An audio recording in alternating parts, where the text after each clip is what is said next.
ইনশাআল্লাহ আগামী দিনে বিএনপি সরকার গঠিত হলে আমরা নবী করিম সাল্লাল্লাহু আলাইহি সাল্লামের ন্যায় পরায়ণতার ভিত্তিতে ইনশাআল্লাহ দেশকে পরিচালনা করব।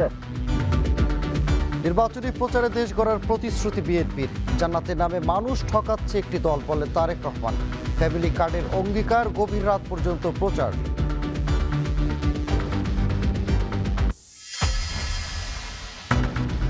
ফ্যামিলি কার্ড নয়, কাজ দেবে জামায়াত। নির্বাচনী জনসভায় ডাক্তার শফিকুর রহমান। চাঁদাবাজি দুর্নীতির বিরুদ্ধে কঠোর হুঁশিয়ারি। রাজনীতির কাঠামো পরিবর্তন করার আকাঙ্ক্ষায় জনগণ মুখী আছে, এই জন্য জনগণ গণভোটে হ্যাঁ বলবে ইনশাআল্লাহ। দীর্ঘদিন ভোটাধিকার বঞ্চিত তরুণরাই নির্ধারণ করতে পারে এবারের নির্বাচনে জয় পরাজয়। কোন বাক্সে ভোট পড়বে নির্ভর করবে ছাত্র সংগঠনগুলোর কার্যক্রমে। কেরানীগঞ্জে দলীয় কার্যালয়ের সামনে বিএনপি নেতা গুলিবিদ্ধ। ঢাকায় জামায়াত প্রার্থীর নির্বাচনী সমাবেশ থেকে অস্ত্রসহ আটক 2। অবৈধভাবে ইউরোপে যাবার পথে নিখোঁজ নরসিংদীর 5 তরুণ। অর্ধ কোটি টাকা নিয়ে লাপাত্তা দালাল, স্বজন হারিয়ে নিঃস্ব পরিবার।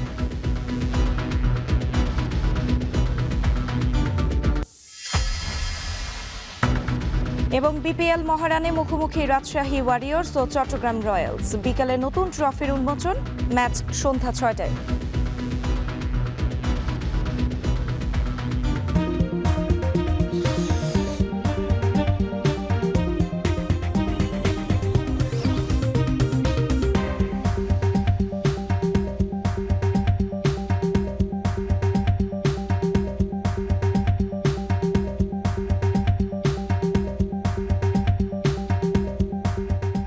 স্বাগত। এখন সকালে পুরো আয়োজনে আপনাদের সঙ্গে আছে আমরা দুজন, আমি সানি বৃথা এবং আমি সুমাইয়া রাত্রি। সিলেটের নির্বাচনী প্রচারে দেশ গড়ার প্রতিশ্রুতি দিয়ে ধানের শীষে ভোট চাইলেন বিএনপি চেয়ারম্যান তারেক রহমান। অভিযোগ করলেন, জান্নাতের কথা বলে মানুষ ঠকাচ্ছে একটি দল। তাদের আগেও এদেশের মানুষ দেখেছে বলে মন্তব্য করেছেন তিনি। বৃহস্পতিবার সিলেটে আলিয়া মাদ্রাসায় জনসভা শেষে মৌলভীবাজার ও হবিগঞ্জে পথসভায় বক্তব্য দেন তারেক রহমান। প্রতিশ্রুতি দেন খাল খনন, ফ্যামিলি কার্ড সহ প্রান্তিক মানুষের ভাগ্য উন্নয়নে। দেখুন সাব্বির রোজের প্রতিবেদন।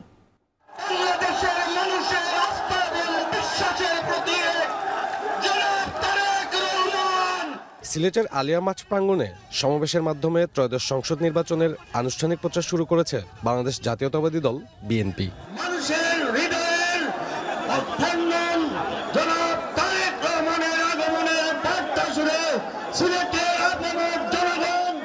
বৃহস্পতিবার এই সমাবেশে যোগ দেন দলের চেয়ারম্যান তারেক রহমান, মহাসচিব মির্জা ফখরুল ইসলাম আলমগীর সহ শীর্ষ নেতৃবৃন্দ।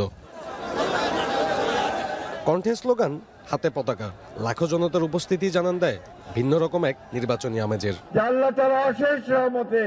সমাবেশে দলের মহাসচিব মির্জা ফখরুল বলেন, এই যাত্রা আগামী দিনের বাংলাদেশকে নতুন করে সাজানোর যাত্রা। অভিযোগ করেন, স্বাধীনতা বিরোধী রাজনৈতিক শক্তি জাতিকে বিভ্রান্ত করতে নানা ধরনের অপপ্রচার চালাচ্ছে। আমাদেরকে সাবধান থাকতে হবে এই সমস্ত দল ব্যক্তির হাত থেকে যারা মানুষকে বিভ্রান্ত করতে চায়। আজকে লড়াই এদের বিরুদ্ধে বন্ধুগণ, আজকে নতুন করে সে লড়াইয়ে আমাদের জয়লাভ করতে হবে। এ সময় দেশের কল্যাণে বিএনপির আগামীর পরিকল্পনা তুলে ধরেন বিএনপি চেয়ারম্যান তারেক রহমান। বলেন, গণতন্ত্র পুনরুদ্ধারের পথ বাধাগ্রস্ত করতে চলছে দেশি বিদেশি ষড়যন্ত্র। একটি কুচক্রী মহল এরই ভেতরে ষড়যন্ত্র শুরু করে দিয়েছে। দেশের ভেতরেও তাদের ষড়যন্ত্র থেমে নেই।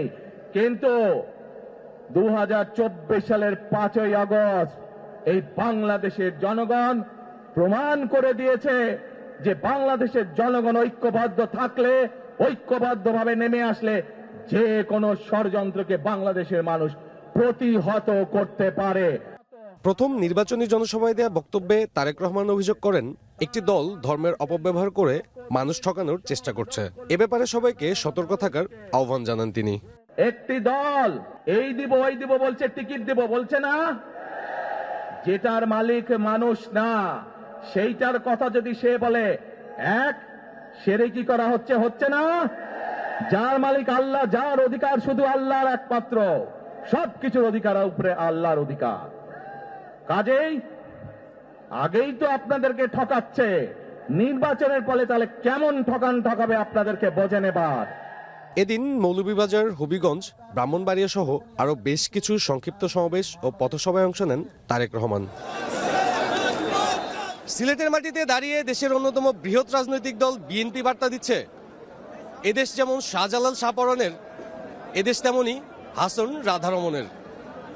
প্রতিশ্রুতি ফুলঝুরি, স্বপ্ন বা আশ্বাস নয়, নিশ্চিত করা হবে এদেশে বসবাসকারী সকল নাগরিকের সম অধিকার।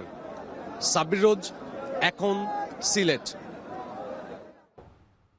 এদিকে সিলেটের থেকে ফেরার পথে হবিগঞ্জ, ব্রাহ্মণবাড়িয়া ও কিশোরগঞ্জের ভৈরবে নির্বাচনী জনসভা করেছেন বিএনপি চেয়ারম্যান তারেক রহমান।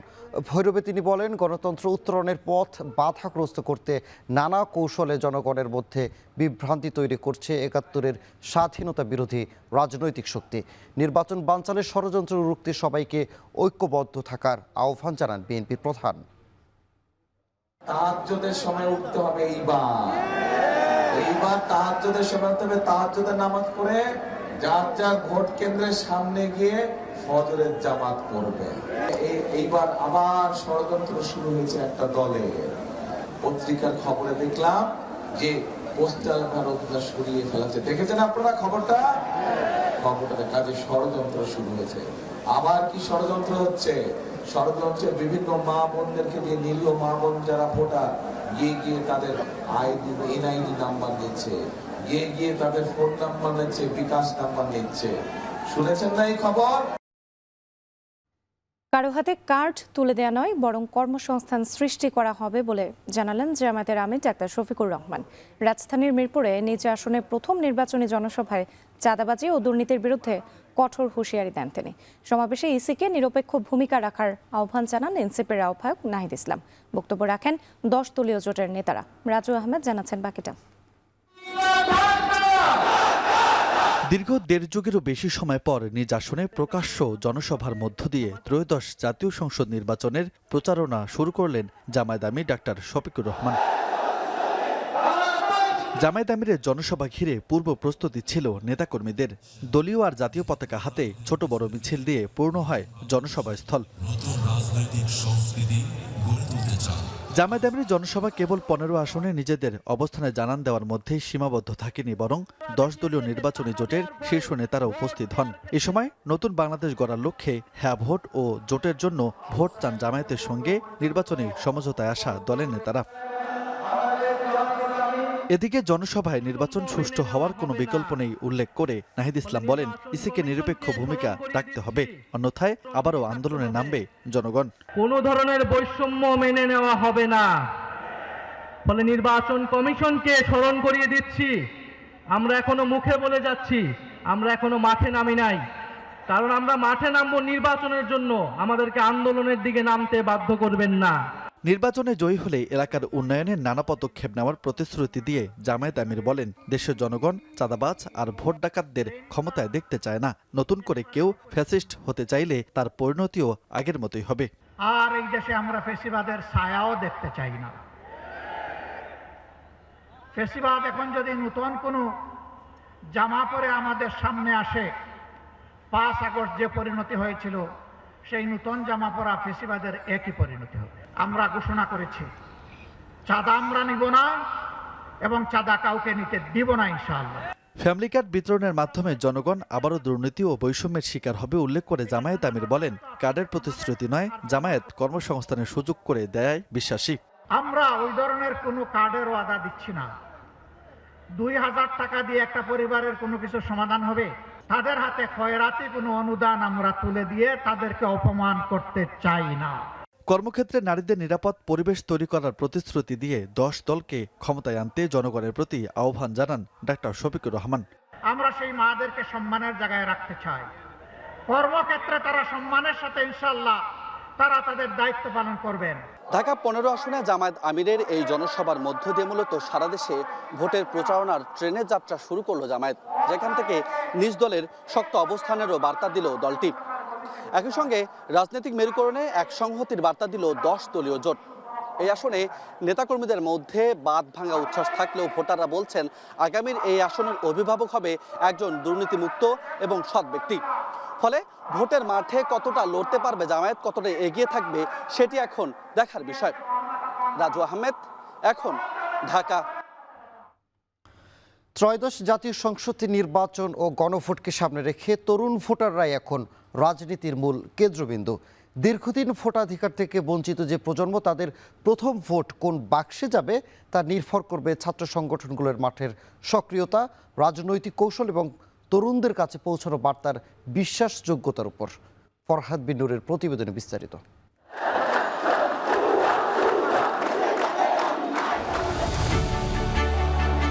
যে প্রজন্মের হাত ধরে 5 আগস্ট ফ্যাসিবাদের জগদ্দল পাথরচাপা থেকে মুক্তির স্বাদ পেয়েছে একটি জাতি, একটি মানচিত্র কিংবা লাল সবুজের পতাকা, দীর্ঘ 1.5 দশক ভোটাধিকার থেকে বঞ্চিত সেই প্রজন্ম এবার মুখিয়ে আছে নিজের প্রথম ভোট দিতে।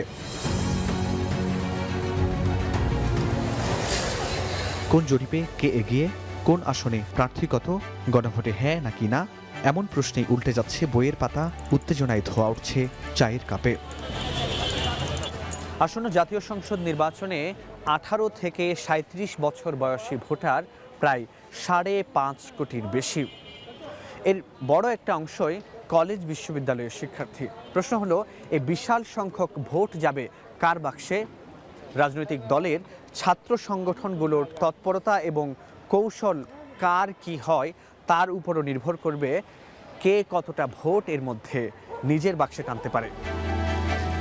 ইতিমধ্যে 300 আসনে ধানের শীষের প্রচারণায় কমিটি গঠন করেছে জাতীয়তাবাদী ছাত্রদল।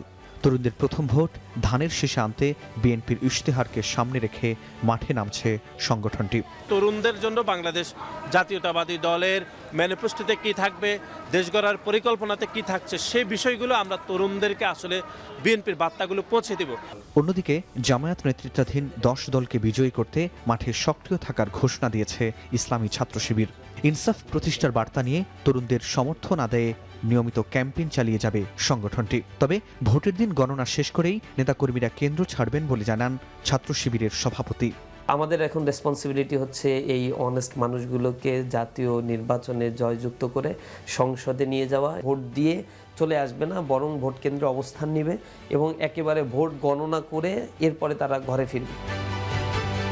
এছাড়া নিজ নিজ রাজনৈতিক দলের পক্ষে মাঠে সক্রিয় থাকার কথা জানিয়েছে জাতীয় ছাত্র শক্তি, ইসলামী ছাত্র আন্দোলন সহ অন্যান্য ছাত্র সংগঠনও। আমরা আমাদের আরও স্ট্রং টিমের মাধ্যমে এবং জরিপের মাধ্যমে আমরা ছাত্রদের মাধ্যমে পৌঁছে যাচ্ছি ইনশাল্লাহ। আমরা 10 দলীয় জোটের পক্ষে কাজ করছি আমাদের সমন্বয় কমিটির মাধ্যমে। তবে আমাদের এই নির্বাচনে সবচেয়ে বড় ভূমিকা থাকবে গণভোটে হ্যাঁ ভোটকে জয়যুক্ত করবার জন্য। আর বাংলাদেশ ছাত্র ইউনিয়ন সমর্থন দিচ্ছে 9 দলীয় বাম জোট গণতান্ত্রিক যুক্তফ্রন্টকে। তবে জুলাই সনদে জন আকাঙ্ক্ষার যথাযথ প্রতিফলন না থাকার অভিযোগ তুলে সংগঠনটি মনে করে গণভোটের পক্ষে অবস্থান নেওয়া তাদের জন্য উপযুক্ত নয়। জনগণের লড়াইয়ের সাথে, জনগণের মুক্তির আকাঙ্ক্ষার সাথে সঙ্গতিপূর্ণ নয়। সেই জুলাই গণভোটের আসলে পক্ষে থাকা আসলে আমরা যথোপযুক্ত আসলে মনে করছি না। কিন্তু আমরা এখনো কোনো ধরনের সিদ্ধান্ত নেই যে আমরা হ্যাঁ ভোটের পক্ষে থাকবো, না ভোটের পক্ষে থাকবো কিনা। সব মিলিয়ে সংসদ নির্বাচন এবং গণভোট সামনে রেখে তরুণ ভোটাররাই এখন সবচেয়ে বড় নির্ণায়ক শক্তি। শেষ পর্যন্ত যারাই তরুণদের মন জিততে পারবে তাদের দিকেই ভারী হবে জয়ের পাল্লা। ফরহাদ বিন নূর, এখন, ঢাকা। ঢাকার কেরানীগঞ্জে বিএনপির এক নেতাকে গুলি করেছে দুর্বৃত্তরা। বৃহস্পতিবার রাতে কেরানীগঞ্জের ঢালিকান্দি এলাকায় দলীয় কার্যালয়ের সামনে এই ঘটনা ঘটে। পুলিশ বলছে হামলার কারণ উদ্ঘাটন ও হামলাকারীদের ধরতে অভিযান চলছে। বিস্তারিত দেখুন জাবেদ আব্দুল্লাহর প্রতিবেদনে। ঢাকা 2 আসনে বিএনপির এক নেতাকে গুলি করেছে দুর্বৃত্তরা। কেরানীগঞ্জ মডেল উপজেলার হযরতপুর ইউনিয়নের জগন্নাথপুর গ্রামের 9 নম্বর ওয়ার্ড বিএনপির কার্যালয়ের সামনে এ ঘটনা ঘটে। বৃহস্পতিবার রাত 9টার দিকে নির্বাচনী কার্যক্রম শেষ করে বাসায় ফিরছিলেন তিনি।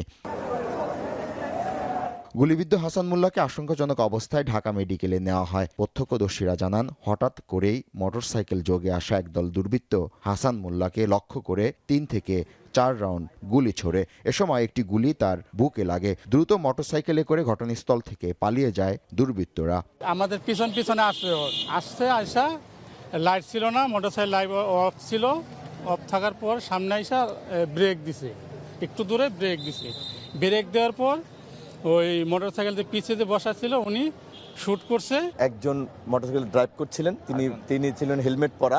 দ্বিতীয় জন ছিলেন হচ্ছে এই চাদর দিয়ে মোড়ানো, যিনি শুটটা করেছে, যিনি পেছনে ছিলেন, যিনি শুট করেছেন তিনি চাদর দিয়ে মোড়ানো ছিলেন। তা ওনার মাথায় হেলমেট ছিল কিনা উনি খেয়াল করতে পারেন। ওনাকে যে এইভাবে গুলি করাটা, এভাবে এটা নির্বাচনে আগামীতে আমাদেরকে আমরা যেন না নামতে পারি, এটা হত্যার উদ্দেশ্যে কোনো এক পক্ষ তাকে কোনো সন্ত্রাসীরা এটা আতঙ্কিত করার জন্য এসব শুরু করছে। ঢাকা মেডিকেলে এসে বিএনপির প্রার্থী অভিযোগ করেন হাসান মোল্লাকে হত্যার উদ্দেশ্যে গুলি চালানো হয়েছে। নির্বাচনকে বানচাল করাই তাদের মূল উদ্দেশ্য।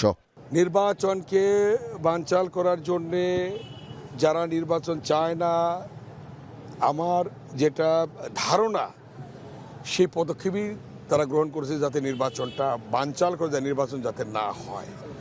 সেই লক্ষ্যে তারা এই সন্ত্রাসী কর্মকাণ্ড তারা লিপ্ত হয়েছে। এ সময় সুষ্ঠু নির্বাচন আয়োজনে পুলিশ প্রশাসনকে আরও তৎপর হওয়ার আহ্বান জানান আমানুল্লাহ আমান।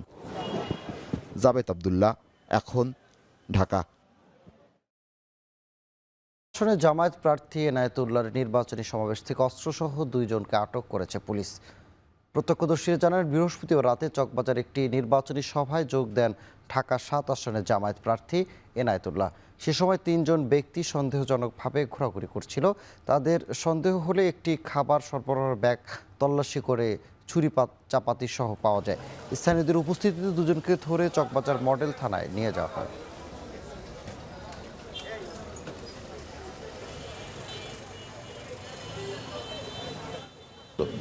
সেখানে মিটিং করে আমরা নামার সময় থেকে ওখান থেকে উঠতেছিল, তখন দারোয়ান ধরে ফেলছে এই চাকু টাকু নিয়ে। বেশ বড় চাকু। এরা তো চাঁদাবাজি করতে পারবে না, আমি থাকলে লুটপাট করতে পারবে না, এসবগুলি এক হয়েছে। আমার সাথে তো কারো শত্রুতা নাই। আমি তো পূর্বে কখনো রাজনীতিও করি না, এবারে আমি রাজনীতি প্রথম শুরু করছি। আমার ফজরের নামাজের পর থেকে ভোলায় দ্বিতীয় দিনের মতো নির্বাচনী প্রচার শুরু করেছেন জামায়াত ও ইসলামী আন্দোলনের প্রার্থীরা। নানান আশ্বাসে ভোটারদের কাছে যাচ্ছেন তারা। এ নিয়ে আরও জানাতে ভোলা থেকে যুক্ত হচ্ছেন ইমতিয়াজুর রহমান। ইমতিয়াজ, সকাল সকাল নির্বাচনী প্রচারণা কেমন দেখছেন, কি বলছেন প্রার্থীরা?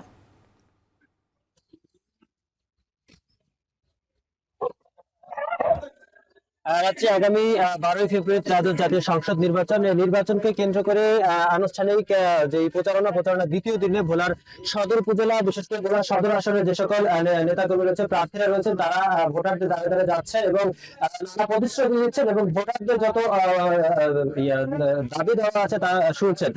আমি এখন রয়েছি ভোলার সদর উপজেলার বাজারে। এখানে ফজরের নামাজের পর যে থেকে জামাত ইসলামের প্রার্থী এবং যেই উভয় পক্ষই কিন্তু এখানে রয়েছে এবং সকলে ভোটারদের দাঁড়িয়ে করে যাচ্ছেন এবং নানা প্রতিশ্রুতি দিয়ে আসছেন। আপনারা একটু জানিয়ে রাখি, ভোলা সদর আসন যে ভোলা 1 আসন রয়েছে, সেখানে বিজেপি, বাংলাদেশ জামাত ইসলামী আন্দোলন সহ 6টি দল কিন্তু এখানে প্রতিনিধিত্ব করছে।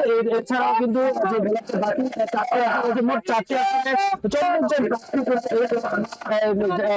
নির্বাচন হচ্ছে বাংলা ভোলা জেলার এই নেতা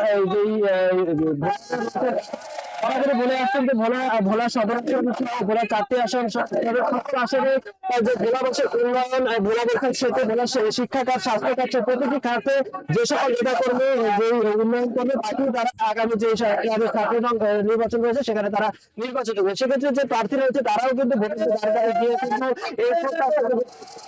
তারা প্রতিশ্রুতি দিচ্ছেন যে তারা এই ভোটারদের যে সকল দাবি দাবা রয়েছে তা মেনে চলবেন। কিন্তু ভোটারদের সাথে কথা বলেছিলাম, ভোটাররা বলছেন যে প্রার্থীরা এই ভোটের আগ মুহূর্তে যেমন আসছেন, কিন্তু ভোটের পরবর্তী যদি তাদের এই প্রতিশ্রুতি বাস্তবায়ন করে তাহলে তাদের ন্যায্য অধিকার প্রতিফলিত হবে বলে কিন্তু তারা বলছেন। তবে আপনি দেখতে পাচ্ছেন যে এখানে যে সকল প্রার্থীরা রয়েছে, প্রার্থীরা কিন্তু ভোটারদের দ্বারে দ্বারে যাচ্ছে। শুধু প্রার্থীরা, প্রার্থীর যে নেতা কর্মী রয়েছে সকলে কিন্তু একরকম উচ্ছ্বাস আনন্দে উচ্চকিত হয়ে আছে।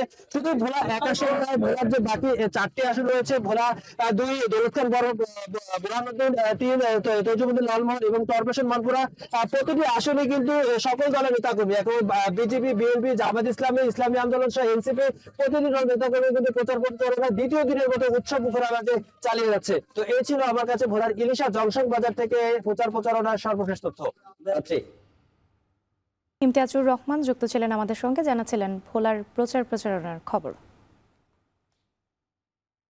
স্বাধীনতার পর প্রথমবার প্রবাসীদের ভোটাধিকার বাস্তবায়নের উদ্যোগ উৎসাহ যেমন রয়েছে, তেমনি নিবন্ধন ও প্রচার ঘাটতি নিয়ে প্রশ্ন উঠেছে। অংশগ্রহণ বাড়াতে নির্বাচন কমিশনের প্রস্তুতি ও পদক্ষেপ আগামীতে আরও কার্যকরের আহ্বান প্রবাসী নেতাদের। যুক্তরাজ্য থেকে বিস্তারিত শরীফুল ইসলাম চৌধুরীর প্রতিবেদনে। জাতীয় সংসদ নির্বাচনে প্রবাসীদের ভোট দেওয়া শুরু হয়েছে। আগামী 25 জানুয়ারির মধ্যে পোস্টাল ব্যালটে ভোট দেওয়া শেষ করে নিকটস্থ পোস্ট অফিসে পাঠানোর আহ্বান জানিয়েছে নির্বাচন পরিচালনাকারী সংস্থা। সারা দেশের প্রার্থীদের প্রতীক বরাদ্দ ও চূড়ান্ত প্রার্থী তালিকা ঘোষণা করার কার্যক্রম শেষ হয়েছে। এর পরপরই ইসি পোস্টাল ভোট বিডি অ্যাপে নিবন্ধন করা প্রবাসী ভোটাররা ভোট দিতে পারছেন। স্বাধীনতার পর এই প্রথম নির্বাচনে নিজের মতামত প্রকাশের সুযোগ পেয়ে আনন্দিত যুক্তরাজ্য প্রবাসীরা। সবসময় চাওয়া ছিল যে দেশের প্রার্থী আমরা নির্ধারণ করব, কে আমাদের জন্য উন্নয়ন করবে, কে আমাদের ভালো করবে, সেটার জন্য।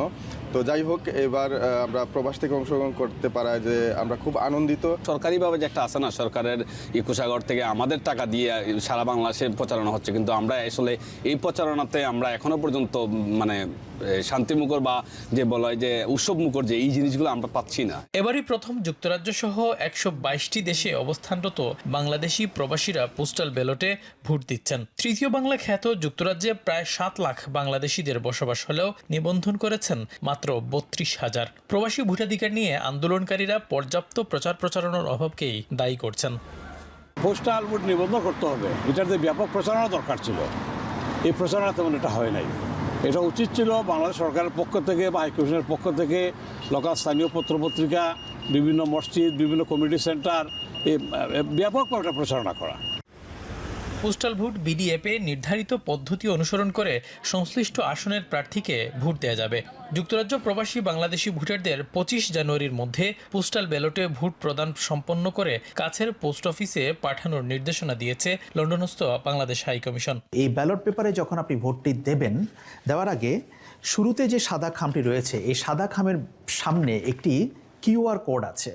আপনার মোবাইলে পোস্টাল ভোট বিডি অ্যাপে ঢুকে আপনি এই কিউআর কোডটিকে স্ক্যান করতে হবে। যদি আপনি স্ক্যান না করেন তাহলে আপনার ব্যালট পেপার ঠিকমতো নাও পৌঁছাতে পারে এবং এই ভোটটি ঠিকমতো গণনা নাও হতে পারে, সেই ঝুঁকি অবশ্য থেকে যাবে। প্রবাসী ভোটারদের পোস্টাল ব্যালট নিয়ে বিতর্কের পর বিএনপির দাবির প্রেক্ষিতে দেশের সাধারণ ভোটারদের জন্য ছাপানো ব্যালটই প্রবাসীদের কাছে পাঠানোর সিদ্ধান্ত নিয়েছে।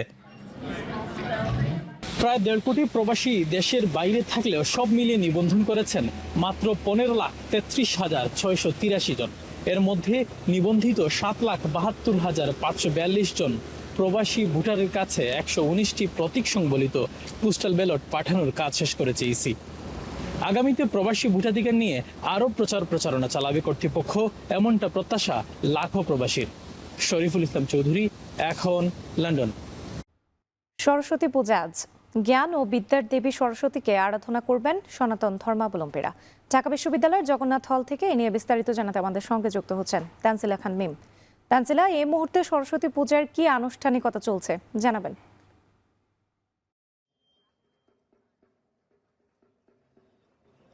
রাত্রি শ্বেত শুভ্র বসনা দেবীর সরস্বতীর এক হাতে বেদ এবং অন্য হাতে বীণা, তাই তো বিদ্যা ও সঙ্গীতের দেবী বলা হয় সরস্বতীকে।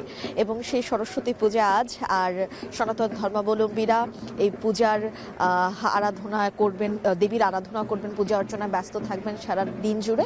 তবে পূজার আনুষ্ঠানিকতা কিন্তু এখনও শুরু হয়নি, প্রস্তুতি চলছে। আমি জগন্নাথ হলে রয়েছি এবং সরস্বতী পূজায় মূলত ঢাকা বিশ্ববিদ্যালয়ের এই জগন্নাথ হল সনাতন ধর্মাবলম্বী সহ অন্যান্য সাধারণ মানুষেরও আগ্রহের কেন্দ্রবিন্দুতে থাকে, কারণ এখানে পুরো মাঠ জুড়ে এবং মন্দির প্রাঙ্গণ জুড়ে 75টি এবার মণ্ডপ করা হয়েছে। প্রতি বছরও এরকম মণ্ডপ করা হয়ে থাকে। রাজধানীর বাইরে থেকেও মানুষ এই পূজা মণ্ডপে আসেন দেবীর দেখা পেতে। তো সেই জায়গা থেকে এবার 75টি মণ্ডপে এই পূজার আয়োজন করা হয়েছে এবং আমরা দেখতে পাচ্ছি এখনো পর্যন্ত শিক্ষার্থীরা কিন্তু ব্যস্ত রয়েছেন সেই পূজা অর্চনার শুরু করার জন্য। 73টি মণ্ডপ, মূলত বিভিন্ন বিভাগের শিক্ষার্থীরা, তারা বিভিন্ন বিভাগ থেকে তারা এই আয়োজনটি করেছে এবং এক একটি মণ্ডপ আসলে সৌন্দর্যের জায়গা থেকে এক একটি মণ্ডপকে ছাড়িয়ে যাচ্ছে।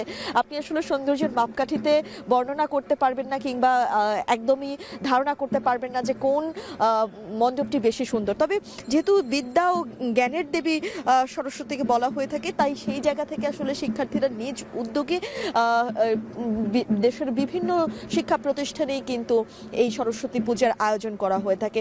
এবং সরস্বতী বৈদিক দেবী হলেও সরস্বতী পূজার বর্তমান যে রূপ, সেটি কিন্তু আধুনিক কালে প্রচলিত হয়েছে। এছাড়া প্রাচীনকালে তান্ত্রিক সাধকেরা সরস্বতী সদৃশ দেবী বাগেশ্বরীর পূজা করতেন বলেও কিন্তু জানা গিয়েছে। আর সনাতন ধর্মাবলম্বীদের মতে দেবী সরস্বতী সত্য, জ্ঞান এবং ন্যায়ের প্রতীক। তো সেই জায়গা থেকে বিদ্যা, বাণী ও সুরের অধিষ্ঠাত্রী কিন্তু দেবী সরস্বতী। এবং সনাতন ধর্মাবলম্বীরা আজ মন্ত্র উচ্চারণ করে বিদ্যা ও জ্ঞান অর্জনের দেবী সরস্বতীর অর্চনা করবেন। সেই সাথে শাস্ত্রীয় বিধান অনুসারে কিন্তু মাঘ মাসের শুক্লা পঞ্চমী তিথিতেই এই সরস্বতী পূজা অনুষ্ঠিত হয় এবং এই তিথি বসন্ত পঞ্চমী নামেও পরিচিত। তো এছাড়াও কিন্তু এই যে সনাতন ধর্মাবলম্বীদের কাছে অন্যতম এই প্রধান ধর্মীয় উৎসবের মধ্যে একটি কিন্তু সরস্বতী পূজা। আজকের এই দিনে যারা ছোট ছোট শিশুরা রয়েছে, যারা প্রথম আসলে কলম হাতে নেবেন, তাদের এই বিদ্যার শুরুটা কিন্তু আজকে এই সরস্বতী দেবীর হাত ধরেই হবে। বিভিন্ন মন্দিরে, মণ্ডপে যেখানে পুজো হবে, সেখানেই কিন্তু বাবা মায়েরা ছোট ছোট শিশুদেরকে নিয়ে আসবেন, যাদের প্রথম হাতে খড়ি হবে এই বিদ্যার দেবী সরস্বতীকে নিয়ে। রাত্রে এখন পর্যন্ত এই ছিল আমার কাছে সবশেষ। যখন পূজা অনুষ্ঠিত হবে এবং যারা শিক্ষার্থীরা রয়েছেন, সেই সঙ্গে সনাতন ধর্মাবলম্বীরা তারা কি প্রার্থনা করছেন সেই বিষয়ে বিস্তারিত জানাবো। কিছুক্ষণ পরই শুরু হবে সনাতন ধর্মাবলম্বীদের সরস্বতী পূজার আনুষ্ঠানিকতা। নিয়ে বিস্তারিত জানাতে যুক্ত ছিলেন তানজিলা খান মিম। দেশের সবচেয়ে মজবুত আরএফএল ল্যাডার, যা 6061 গ্রেড অ্যালুমিনিয়ামে তৈরি। শক্তিশালী এমএস ক্রসবার নিশ্চিত করে সর্বোচ্চ নিরাপত্তা। RFL ladder. অবৈধভাবে ইউরোপে যাবার পথে নিখোঁজ হয়েছে নরসিংদী জেলার রায়পুরা উপজেলার 5 তরুণ। ভারত হয়ে গ্রিস পৌঁছে দেওয়ার কথা বলে দালালরা আদায় করে প্রায় $1.5 কোটি টাকা। 14 মাস পেরিয়ে গেল, সেই তরুণদের সন্ধান পাচ্ছে না পরিবার। দালালরা বিদেশে থাকায় তাদের বিরুদ্ধে ব্যবস্থা গ্রহণ করা হচ্ছে না। নরসিংদী থেকে ঘুরে এসে কামরুল হাসান জনির করা 2 পর্বের প্রতিবেদনে প্রথম পর্ব আজ।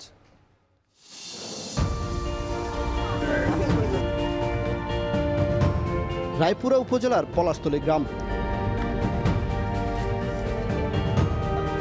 ঘরের চালে মারুফের রেখে যাওয়া কবুতর, গোয়ালে গাভী, এসব এখন দেখাশোনা করছেন বাবা আব্দুল মালেক।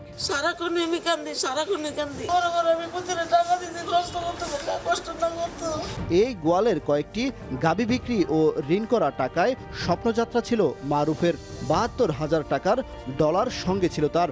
ধাপে ধাপে দালালকে পরিশোধ করতে হয় আরও 10 লাখ টাকা।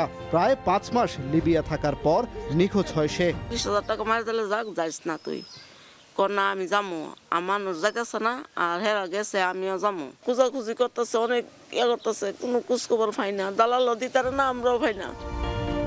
ঘুড়ি নিয়ে মাঠে প্রান্তরে ঘুরে বেড়ানো দুরন্ত জুবাইরের নাটাই সুতা এখনও তার শোয়ার ঘরে শোভা পাচ্ছে। পলাশতলীর এই তরুণের বয়স জাতীয় পরিচয়পত্রে 21 হলেও মা ফেরদৌসী বেগমের দাবি ছেলের বয়স 17 কিংবা 18। আমরা আশায় আছি, আমরা ছেলে ফিরে আইব। আমরা তো মা বাপ, আমরা আশা ছাড়তারি না। আমরা সন্তান আল্লাহ দেখ, আমরা বুকও ফিরায়। চালের কারখানায় কাজ করতেন উত্তর বাখরনগর ইউনিয়নের তারেক মিয়া। নিজের ঘর নেই।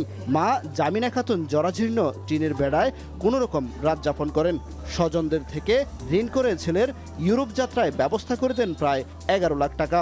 বুড়াউন আছে, এটার ভিতরে নিয়ে তুই এসছি। আমি গড়ে আছি, কেরবার শেয়ার করছি আমার পুত্র এটার ভিতরে কেমনে ভাসবো। এ শীতের মাঝে আমার ফুট নাই। অবৈধ পন্থায় সমুদ্রপথে ইউরোপের দেশে প্রবেশের গল্প পুরনো, যে কারণে মৃত্যু বা হারিয়ে যাওয়ার সংখ্যাও প্রতি বছর দীর্ঘ হয়। তবুও অনিশ্চিত এই গন্তব্যে যাত্রা থেমে নেই।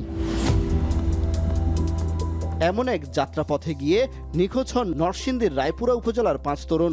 উপজেলার পলাশতলীর মারুফ ও জুবায়ের, মরজালের কাউসার, উত্তর বাখরনগরের তারেক ও শিপনের যাত্রা ছিল লিবিয়া থেকে গ্রিসে। গেম দিতে মিশর, সুদান ও বাংলাদেশের মোট ৩৪ জন ছিলেন একসঙ্গে। রায়পুরার ৫ তরুণ সহ ওই নৌকায় ছিলেন ১২ বাংলাদেশি। তবে কখনো গেম ছাড়ার কথা, কখনো জেলে আটকে থাকার কথা বলে স্বজনদের আশ্বস্ত করলেও দালালরা দিচ্ছে না নিখোঁজদের সঠিক কোনো তথ্য। কোনো নিউজ আমরাও পাইতেছি না, লিবিও পাইতেছি না, এই বোর্ডের কোনো পাইতেছি না।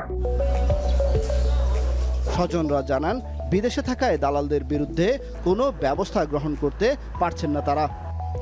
এই কলেজে শৈশব কাটানো মারুফ গ্রীষ্মে যাওয়ার পথে হয়েছেন নিখোঁজ। তার মতো আরও যারা নিখোঁজ আছেন তারা কি ফিরতে পারবেন এই রায়পুরায়, নাকি তৈরি হবে বিষাদের গল্প? কামরুল হাসান জনি, এখন নরসিংদী। নদীর ভাঙা গড়ার খেলায় প্রতি বছর মেঘনার বুকে জেগে উঠছে নতুন নতুন চর। এসব চর ভূমিহীন মানুষের জন্য যেমন আশার আলো, তেমনি হয়ে উঠছে অদৃশ্য আতঙ্কের নাম। প্রশাসনের দুর্বল নজরদারি আর রাজনৈতিক প্রভাবের সুযোগে নোয়াখালীর দ্বীপ উপজেলা হাতিয়ার চরগুলো এখন ভূমিদস্যু ও জলদস্যুদের অভয়ারণ্যে পরিণত হয়েছে। দখল ও আধিপত্য বিস্তারকে কেন্দ্র করে চলছে সংঘর্ষ, ঝরছে প্রাণ। বাকিটা জানাচ্ছেন নাসিম শুভ।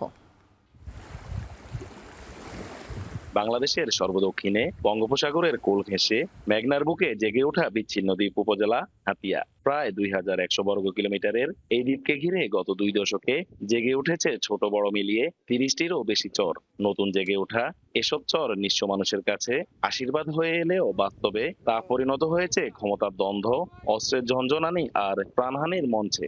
চর দখলকে কেন্দ্র করে গড়ে উঠেছে একাধিক সংঘবদ্ধ দস্যু বাহিনী। চরগুলোতে চাষাবাদ কিংবা বসবাস করতে হলে স্থানীয় কৃষক ও ভূমিহীনদের দিতে হচ্ছে মোটা অঙ্কের চাঁদা। চাঁদা দিতে ব্যর্থ হলেই নেমে আসে নির্যাতন, লুটপাট আর হুমকি। যে বাহিনীর প্রভাব বেশি, ওই বাহিনীর কাছ থেকে 10,000 20,000 টাকা দিয়ে সাধারণ ভূমিহীন জমিনগুলো কিনে। কিন্তু যায় তখন এই যখন টাকার খেলা শুরু হয়, তখন একটা বাহিনী যখন দেখে যে টাকা খেলা শুরু হয়ে গেছে, আরেকটা বাহিনী ওইখানে যায় হামলা করে। এটা হইতে যায় সাধারণ মানুষের যে টাকা পয়সা সবগুলা লুট হয়। চরগুলোর দখল, নিয়ন্ত্রণ ও আধিপত্য বিস্তার নিয়ে বছর জুড়েই চলে সহিংসতা। সবশেষ গত ডিসেম্বরে হাতিয়ার জাগলার চরে দস্যু বাহিনীর দ্বিমুখী সংঘর্ষে প্রাণ হারিয়েছেন অন্তত 6 জন।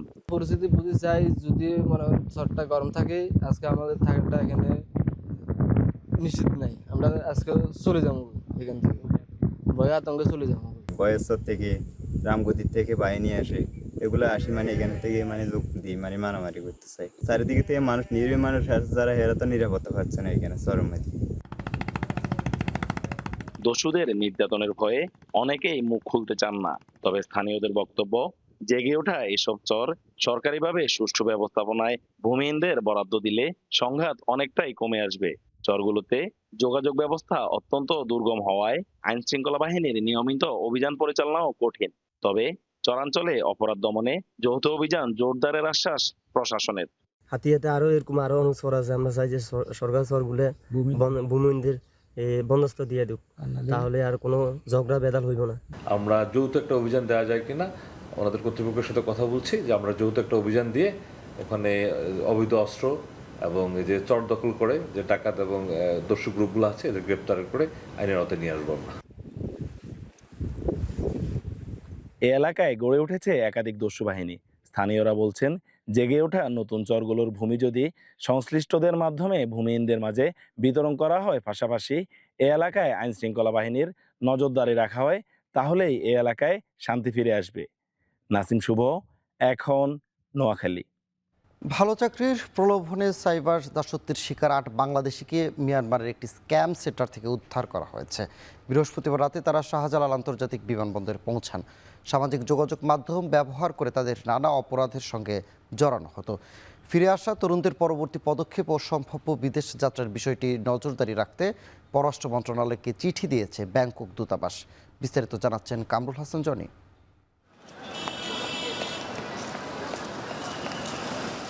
মিয়ানমারের একটি সাইবার স্ক্যাম সেন্টার থেকে উদ্ধার 8 বাংলাদেশি নাগরিক দেশে ফিরেছেন। থাইল্যান্ডের ব্যাংকক থেকে বৃহস্পতিবার রাতে দেশে ফিরেন তারা। স্ক্যাম সেন্টার থেকে উদ্ধার ও নিরাপদ প্রত্যাবাসন নিশ্চিত করতে পররাষ্ট্র মন্ত্রণালয়, থাইল্যান্ডের বাংলাদেশ দূতাবাস এবং সেদেশের একটি এনজিও যৌথভাবে কাজ করে। উদ্ধারকৃতদের মধ্যে আছেন লালমনিরহাটের আব্দুল মালেক, হাবিবুর রহমান, ঢাকার রহিম বাদশাহ, খুলনার এসকে মিনহাজুল হোসেন, নরসিংদীর মেহরাজ হাসান, ফরিদপুরের রিয়াজ ফকির, গাজীপুরের রিপন মিয়া ও বান্দরবানের উল হাসাই মারমা। তবে বিমানবন্দরে গণমাধ্যমের ক্যামেরা দেখে মালপত্র রেখে তড়িঘড়ি করে বেরিয়ে যান তারা। আমি স্ক্যাম সম্পর্কে কিছু জানি না। আমি একজন ভুক্তভোগী, আমি এখানে আসছি, আমার ভাই দাঁড়ায় রয়েছে 3 ঘন্টা ধরে। অভিযোগ রয়েছে এদেরকে দুবাই, মালয়েশিয়া ও ঢাকা থেকে থাইল্যান্ডে তথ্য প্রযুক্তি সংক্রান্ত কাজের প্রলোভন দেখিয়ে নিয়ে যাওয়া হয়। এরপর থাইল্যান্ডের সীমান্ত এলাকা মায়েসট হয়ে তাদের জোর করে মিয়ানমারে প্রবেশ করানো হয়। সেখানে কেড়ে নেওয়া হয় পাসপোর্ট ও মোবাইল ফোন। দেশের সঙ্গে যোগাযোগ বিচ্ছিন্ন এই তরুণদের নির্যাতনের মাধ্যমে নানা ধরনের সাইবার জালিয়াতির কাজে ব্যবহার করা হতো। এরা হচ্ছে এক এক সময় এক একজন গেছে, তো এদের মধ্যে হচ্ছে যে 1 থেকে 1.5 বছরের মধ্যেই তাদেরকে থাইল্যান্ডে নিয়ে যাওয়া হয়েছিল। থাইল্যান্ড থেকে তাদেরকে জিম্মি করে হচ্ছে স্ক্যাম সেন্টার মিয়ানমারে নেয়। প্রায় প্রতি বছর $20 বিলিয়ন লস করে এই স্ক্যাম সেন্টারগুলোর মাধ্যমে, যেটা চাইনিজরা মূলত অপারেট করে Laos, Vietnam, Thailand, Cambodia and Myanmar. আমাদের কূটনৈতিক তৎপরতার মাধ্যমে অন্য দেশকে তো জবাব দিয়ে তার আওতায় আনা যে আমার দেশের নাগরিক কেন এই অবস্থায় পড়লো, তার সাথে কেন এই ঘটনা ঘটলো। এদিকে মিয়ানমার ও কম্বোডিয়ায় স্কিম সেন্টার হতে প্রত্যাগত তরুণ যুবকদের পরবর্তী পদক্ষেপ সহ সম্ভাব্য বিদেশ যাত্রার বিষয়টি নজরদারিতে রাখতে পররাষ্ট্র মন্ত্রণালয়কে চিঠি দিয়েছে ব্যাংকক দূতাবাস। জিজ্ঞাসাবাদ, অপরাধী শনাক্ত ও আইনি ব্যবস্থার বিষয়ে থাইল্যান্ড ও অন্যান্য দেশের আইন শৃঙ্খলা কর্তৃপক্ষকেও জানাতে বলা হয় সেখানে। এভাবে কেন আসা? কিভাবে আপনি কি ধরনের কথা বলছেন? কিভাবে আমরা তো যতটুকু জানলাম যে আপনারা কি জানছেন আমি জানি, আমার দেরি হয়ে যাচ্ছে। এর আগে গত বছর সেপ্টেম্বরে মিয়ানমার থেকে একইভাবে নিপীড়নের শিকার 18 জন বাংলাদেশি নাগরিক দেশে ফিরেছিলেন। কামরুল হাসান, জনি, এখন, ঢাকা। এবারে দেশের বাইরের প্রসঙ্গ। 1945 থেকে 2017 সালের মধ্যে পারমাণবিক অস্ত্র পরীক্ষার নেতিবাচক প্রভাবে আজও ভুগছে বিশ্ববাসী। তেজস্ক্রিয় বিকিরণের কারণে ক্যান্সার সহ নানা জটিল রোগে আক্রান্ত হয়ে অকাল মৃত্যু হয়েছে 40 লাখ মানুষের। আরও অনেকে রয়েছেন মৃত্যু ঝুঁকিতে। নরওয়েজিয়ান পিপলস এইডের একটি নতুন প্রতিবেদনে উঠে এসেছে এসব তথ্য। তহিদুর রহমানের প্রতিবেদন। একটি শহর ধুলোর সঙ্গে মিশিয়ে দিতে একটির বেশি দুটি পারমাণবিক বোমার প্রয়োজন নেই। 1945 সালের 9 আগস্ট ভয়াবহ নজিরও দেখেছে বিশ্ববাসী, যার কারণে জাপানের হিরোশিমা এবং নাগাসাকিতে যুক্তরাষ্ট্রের পারমাণবিক হামলার সেই দিনটিকে ইতিহাসের কালো অধ্যায় হিসেবে আজও স্মরণ করা হয়। 80 বছর আগে লাখো মানুষের মৃত্যুতেও অভিশপ্ত পারমাণবিক অস্ত্রের ঝনঝনানি কমেনি, বরং দিন দিন বাড়ছে। 1945 থেকে 2017 সালের মধ্যে বিশ্বব্যাপী চালানো হয়েছে প্রায় 2500 পারমাণবিক অস্ত্রের পরীক্ষা। এ তালিকায় আছে রাশিয়া, যুক্তরাষ্ট্র, চীন, ফ্রান্স, যুক্তরাজ্য, পাকিস্তান, ভারত, ইসরায়েল এবং উত্তর কোরিয়া। এর নেতিবাচক প্রভাবে অকাল মৃত্যু হয়েছে 40 লাখেরও বেশি মানুষের। পারমাণবিক বোমার বিকিরণে ক্যান্সার, হৃদরোগ, ভ্রূণ নষ্ট হয়ে যাওয়া এবং জেনেটিক প্রভাবে আজও অকাল প্রাণহানির ঝুঁকি রয়ে গেছে। অতীতে চালানো নিউক্লিয়ার টেস্টের সময়কার জীবিত প্রতিটি ব্যক্তি তাদের হারে আজও তেজস্ক্রিয় আইসোটোপ বহন করে বেড়াচ্ছেন। নরওয়েজিয়ান পিপলস এইড এনপিএ নামক মানবিক সংস্থার প্রকাশিত 304 পৃষ্ঠার নতুন এক প্রতিবেদনে উঠে এসেছে এসব তথ্য। এমনকি তেজস্ক্রিয় বর্জ্যের গবেষণা এবং অবস্থান সহ গুরুত্বপূর্ণ তথ্য বিভিন্ন দেশ গোপন রাখছে এবং ক্ষতিগ্রস্তদের চাহিদা পূরণে ক্ষতিপূরণ প্রকল্পগুলো ব্যর্থ হয়েছে বলে অভিযোগ উঠেছে। প্রতিবেদনটি এমন এক সময় প্রকাশ করা হলো যখন পৃথিবীতে নতুন করে পারমাণবিক অস্ত্র পরীক্ষার ঝুঁকি দেখা দিয়েছে। কারণ রাশিয়া ও চীন নিউক্লিয়ার টেস্ট অব্যাহত রেখেছে অভিযোগ তুলে যুক্তরাষ্ট্র পুনরায় তা শুরু করার হুমকি দিয়ে রেখেছেন প্রেসিডেন্ট ডোনাল্ড ট্রাম্প। যদিও ওয়াশিংটনের অভিযোগটি অস্বীকার করেছে মস্কো ও বেইজিং।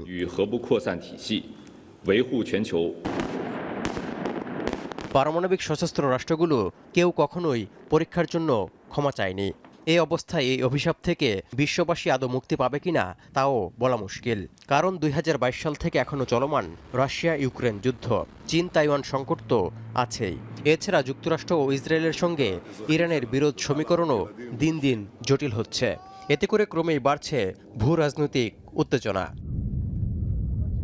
যুক্তরাষ্ট্রের কাছে মজুদ থাকা পরমাণু অস্ত্র দিয়ে পৃথিবীকে 150 বার উড়িয়ে দেওয়া সম্ভব বলে গত বছর হুমকিও দিয়ে রেখেছেন মার্কিন প্রেসিডেন্ট ডোনাল্ড ট্রাম্প। অন্যদিকে রাশিয়াও দাবি করছে তাদের ভান্ডারে আছে পৃথিবীর সবচেয়ে শক্তিশালী পরমাণু বোমা, যা হিরোশিমায় ফেলা লিটল বয়ের তুলনায় 3000 গুণ বেশি শক্তিশালী। এছাড়া বিভিন্ন পরিসংখ্যান তথ্য বলছে 9টি দেশে আছে 12,000-এর বেশি পারমাণবিক অস্ত্র, যেখানে ওয়াশিংটনের চেয়ে এগিয়ে মস্কো। তৌহিদুর রহমান, এখন বিশ্ব। এবার খেলার প্রসঙ্গ। প্রায় 1 মাসের লম্বা ক্রিকেট লড়াই আর নানা নাটকীয়তার পর শেষ ম্যাচের সামনে বিপিএল ফাইনালে বড় মঞ্চে মুখোমুখি রাজশাহী ওয়ারিয়র্স এবং চট্টগ্রাম রয়্যালস। রাজশাহীর সামনে 5 বছর পর শিরোপা উঁচিয়ে ধরার সুযোগ, আর চট্টগ্রাম দাঁড়িয়ে আছে প্রথম শিরোপার দ্বার প্রান্তে। দু দলের লক্ষ্যই বিপিএলের নতুন শিরোপায় হাত রাখার। জুবাইর আহমেদের প্রতিবেদনে বিস্তারিত। খেলা বন্ধের নাটকীয়তা, লো স্কোরিং ম্যাচ, মাঝে ফিক্সিং সন্দেহে আকুর তদন্ত প্রক্রিয়া নিয়ে অসন্তোষ। মাঠের ক্রিকেটে আলোচিত এক বিপিএল বারবার বাধা পেয়েছিল মাঠের বাইরের বিশ্বকাপ আলোচনায়। এত কিছুর পরেও 28 দিনের বিপিএল এর পর্দা নামছে আজ। রাজশাহী ওয়ারিয়র্স এবং চট্টগ্রাম রয়্যালস মুখোমুখি হচ্ছে শিরোপা নির্ধারণী ম্যাচে, যেখানে চ্যাম্পিয়ন দল পাবে বিপিএল এর নতুন শিরোপা। টুর্নামেন্টের বিতর্কিত শুরুর পর সবার আগে ফাইনাল নিশ্চিত করা চট্টগ্রাম রয়্যালস খেলেছে দাপট দেখিয়ে। বোলিং শক্তিমত্তার পাশাপাশি চট্টগ্রামের জয়ের বড় কারণ হয়ে উঠেছেন অধিনায়ক শেখ মেহেদী। ব্যাটে বলে টুর্নামেন্টের সবচেয়ে আলোচিত তারকাও বলা চলে তাকে। শিরোপার প্রশ্নে দল নিয়ে প্রচণ্ড আত্মবিশ্বাসী রয়্যালদের অধিনায়ক। ফাইনালে যেহেতু উঠছি, শিরোপার স্বপ্ন কেন দেখবো না ভাই, সবাই দেখবে। যারা সব ডিপার্টমেন্টে যারা ভালো করবে তারাই শিরোপা জিতবে। বাট আমার মনে হয় প্রত্যেকটা প্লেয়ারই চায় শিরোপা জিততে, সবার ভিতরে সে হাঙ্গারনেস আছে। শুরু থেকে এবারের আসরে ইতিবাচক ছিল রাজশাহী ওয়ারিয়র্স। নিলামের টেবিলে ঝড় তোলা রাজশাহী শেষ সময়ে কেইন উইলিয়ামসনকে দলে টেনে জন্ম দিয়েছে আরেক চমকের। তারকাখচিত দলটা আছে ভালো ছন্দে। শিরোপার প্রশ্নে তাই আত্মবিশ্বাসী পদ্মাপাড়ের দলটি। হট ফেভারিট হয়তো কাগজে কলমে অনেক সব বিচার করা যায়, বা টি-20 ক্রিকেটে নেবার ওই দিনটা ওই সময়টা কীভাবে আসে এবং সেটাকে কীভাবে কে ডিল করতে পারে। সঙ্গে একটা জিনিস আমি সবসময় বিলিভ করি, লাকের একটা ব্যাপার সবসময় চলে আসে। সেটা যদি আমাদের ফরে থাকে আর আমরা আমাদের চেষ্টার সঙ্গে যদি মিলে যাই, উপরে একজন আসেন, উনি তো সিদ্ধান্ত নেবেন যে আসলে কে ট্রফিটা ধরবে। ফাইনালের আগে বিকেল 4টায় উন্মোচন করা হবে বিপিএল এর নতুন ট্রফি। সন্ধ্যা 6টায় শুরু হতে যাওয়া ম্যাচের আগে বড় এক আকর্ষণ দুবাই থেকে উড়ে আসা এই শিরোপা। জুবাইর আহমেদ, এখন। শেষ করছি এখন সকাল। তবে যাওয়ার আগে শিরোনামগুলো আরও একবার।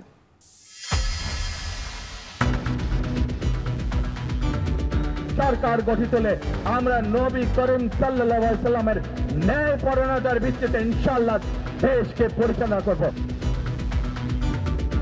নির্বাচনী প্রচারে দেশ গড়ার প্রতিশ্রুতি বিএনপির। জান্নাতের নামে মানুষ ঠকাচ্ছে একটি দল, বললেন তারেক রহমান। ফ্যামিলি কার্ডের অঙ্গীকার, গভীর রাত পর্যন্ত প্রচার।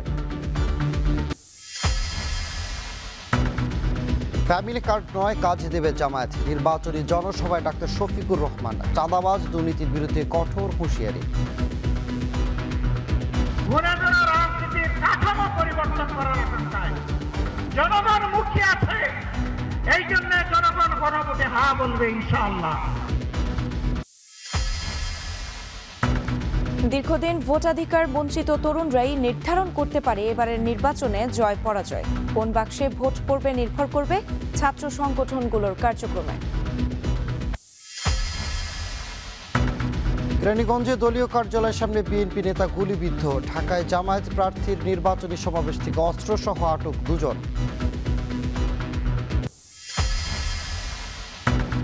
অবৈধভাবে ইউরোপে যাবার পথে নিখোঁজ নরসিংদীর 5 তরুণ। অর্ধ কোটি টাকা নিয়ে লাপাত্তা দালাল, স্বজন হারিয়ে নিঃস্ব পরিবার।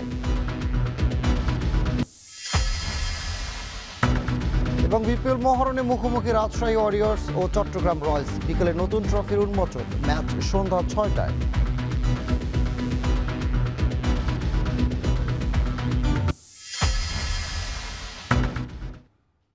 আর এই ছিল এখন সকালের আয়োজনে। এখন টেলিভিশন ওয়েবসাইটে দেখতে ভিজিট করুন www.ekon.tv।